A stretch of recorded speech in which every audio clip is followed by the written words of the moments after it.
Operation করানোর পরে আমার বিড়ালটার যে এত অবস্থা খারাপ হয়ে যাবে তা তো কল্পনাই করতে পারিনি। আগে যদি জানতাম তাহলে হয়তো বা এই ডিসিশনটা নেওয়া হতো না। আসলে কি ডিসিশনটা ভুল হলো তা বুঝতেই পারছি না। আসসালামু আলাইকুম এভরিওয়ান, কি অবস্থা সবার? আশা করছি সবাই অনেক ভালো আছেন।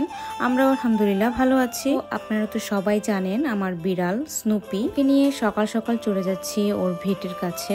ওর ভেট কিন্তু আমাদেরকে সময় দিয়েছিল সকাল 11টার দিকে ওইখানে উপস্থিত থাকতে। তো আজকে হচ্ছে স্নুপিকে স্প্রে করানো হবে। আমরা দুজনে সকাল সকাল ঘুম থেকে উঠে ফ্রেশ হয়ে দেন হচ্ছে নাস্তা করেই চলে গিয়েছিলাম স্নুপির ভেটের কাছে। তো এখানে হচ্ছে আমরা পৌঁছে গিয়েছি এবং একটু 2 মিনিটের রাস্তা আছে সেখানে। তো 2 মিনিটের রাস্তা হচ্ছে আমরা একটু হেঁটে যাচ্ছিলাম। তো আমাদের বাসা থেকে প্রায় 20 থেকে 30 মিনিটের মতো সময় লাগে সেখানে যেতে। এই তো আমরা পৌঁছে গিয়েছি গ্রিন বাংলা হসপিটালের নিচতলায় ভাইয়ার যে ফার্মেসিটা সেটা। তো আমরা ভাইয়ার সাথে আগে থেকেই কথা বলে রেখেছি যে উনি আমাদের স্নুপিকে স্প্রে করিয়ে আনবে। স্নুপি কিন্তু সারা রাস্তায় কান্না করতে করতে গিয়েছে। ও যে কিভাবে বুঝেছে যে আজকে ওর একটা অপারেশন হবে। তো ওর ফেসটাই ভয়ে আতঙ্কে কেমন যেন হয়ে গিয়েছিল। অনেক পাগলামি করছিল সেই সময়টা, আসলে এতটাই কান্না করছিল যে ওর নাকটা কিন্তু একদম ভিজে গিয়েছিল। দেন আমরা হচ্ছে কিছুক্ষণ বসে একটু অপেক্ষা করলাম, তারপর স্নুপিকে এখন হচ্ছে দিয়ে দিব। তো এখানে আমি একটু ঘুরে ঘুরে দেখছিলাম আসলে ভাইয়ার শপে কি কি পাওয়া যায়। তো এখানে বিড়ালদের খেলনার জন্য অনেক কিছুই ছিল। ওদের খাবারের তো আইটেমের কোনো আসলে কমতিই ছিল না, এতগুলো খাবারের আইটেম ছিল। তো এখানে স্নুপিকে দিয়ে আমরা কিন্তু বের হয়ে গিয়েছি। তো এরপর আস্তে আস্তে ফ্রুটসের দোকানে দেখি এই বছরের শেষ আম। তো ভাবলাম যে নিয়ে নিই, দেখি আমগুলো কীরকম হয় খেতে। ওর নাম ছিল হচ্ছে মেবি কাঠিমন বা কিছু একটা হবে। তো আমগুলো টেস্ট বেশি একটা ভালো ছিল না।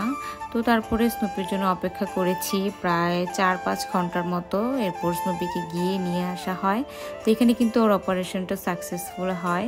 দেন এই যে দেখুন ও কিন্তু সেন্সলেস অবস্থায় ছিল। তো আমি যখন ওকে ডাকছিলাম ও কিন্তু আসলে তাকানোর চেষ্টা করছিল এবং আমার দিকে তাকিয়ে দেখার চেষ্টা করছিল যে ওকে আমি ডাকছি। আসলে এই সময়ের সিচুয়েশনটা আমি আসলে বলে বোঝাতে পারবো না। আমার কাছে কিন্তু খুব খারাপ লাগছিল যে ও এইভাবে সেন্সলেস অবস্থায় পড়ে আছে। আসলে অ্যানাস্থেসিয়া দেওয়ার কারণেই কিন্তু ওর এরকম অবস্থা হয়েছে।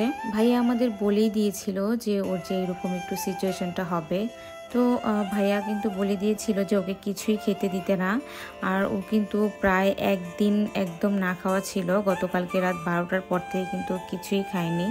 তো এইখানে হচ্ছে আপনাদের ভাইয়া আসার সময়, ওকে নিয়ে আসার সময় হচ্ছে কিছু ট্রিট নিয়ে আসে এবং এখানে যা যা ওষুধ প্রয়োজন সেগুলো নিয়ে আসে। তো ওর মন মেজাজ ভালো থাকবে না, এই জন্য ট্রিট দিলে ও কিন্তু খুব খুশি হয় এবং খুব মজা করে খায়। দেন ওষুধ, লিটার এগুলো নিয়ে আসে ওর যা যা প্রয়োজন ছিল। তো তারপর জ্ঞান ফেরার পরে কিন্তু এই যে ওঠার চেষ্টা করছিল, কিন্তু আসলে কোনোভাবেই উঠতে পারছিল না। আসলে ওর অবস্থা যে এতটা খারাপ হয়ে যাবে আমি কল্পনাই করতে পারিনি। একদম উঠতেই পারছিল না, শরীরে মনে হয় এক ফোঁটা শক্তি নেই। তো তারপরে হচ্ছে এটা ছিল পরের দিন সকালেও কিন্তু একই অবস্থা, আর এটা ছিল তার 2 দিন পরে। তো তখন কিন্তু স্নুপি একটু সুস্থ, একটু একটু খেতে পারে এবং হচ্ছে ও বিছানায় থাকে, বিছানা থেকে আর উঠতে পারে না। আর ও এতটা ভয় পেয়ে গেছে যে কি বলবো, কিন্তু ওর কাছ থেকে আমাদের দুজনের একজনকেও কিন্তু হচ্ছে ও আসলে সরতে দেয় না। আপনাদের মধ্যে কারো বিড়ালকে যদি স্প্রে করানোর পরে যদি এরকম হয়ে থাকে তাহলে অবশ্যই কমেন্ট সেকশনে জানাবেন। আমি আসলে খুবই দুশ্চিন্তায় আছি, তো আমাকে একটু সাজেস্ট করবেন আশা করি।